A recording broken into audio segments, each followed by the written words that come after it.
我的天哪！金箔纸你们见过吗？据说只要用1000张金箔纸挤压以后，就能变成一块大金砖。1000张金箔纸挤压以后就能变成大金砖。要是真能成功的话，那我和我的小粉丝后半辈子都不用愁了。可是1000张金箔纸应该很贵吧？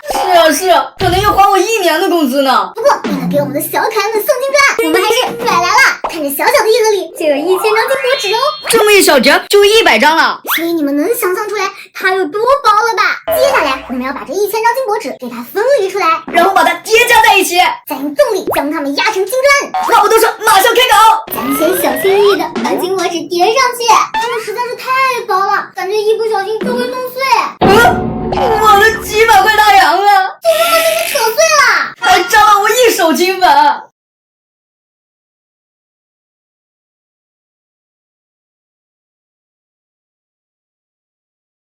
都已经1个小时了，到现在才贴了100张，我的脖子都已经开始酸了，还是这么多，我的手也开始酸了。小可爱们，弹幕扣起来，到时候金砖你们每人都有份。咱们继续。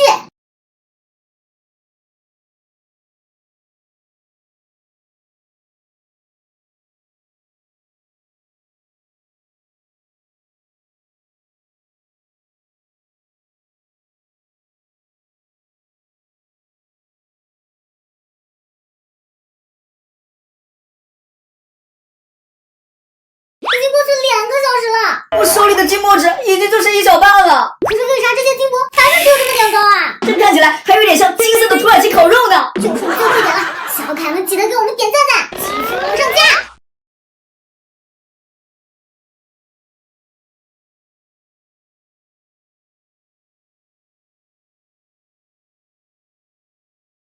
最后一张了，现在这里已经有1000张金箔纸了，虽然看起来高度和1个小时前差不多，但它的重量其实是增加了哟，甚至有种沉甸甸的感觉呢。这么厚，感觉像个金色的汉堡啊！你怎么总想着吃啊？快看这些剥下来的纸都快堆成小山了。这边我们还准备了2个超大纸板，先把金箔纸放上去，好厚呀，一片也不能浪费。然后再把另一片纸板压上去。看，它已经被压得这么扁了，那还不够，咱们还得给它加工一下。拿出我的无敌小锤子，我锤。你这样锤也太慢了吧？还是用我的大锤子吧。锤！那咱们一起来锤吧。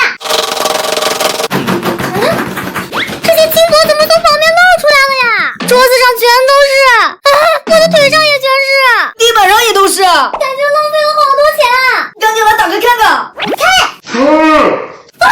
它怎么都变成碎片了呀？用这个方法做金砖肯定不行，咱们得换一个方法。换一个方法，哎，我有了，先把它们折叠一下，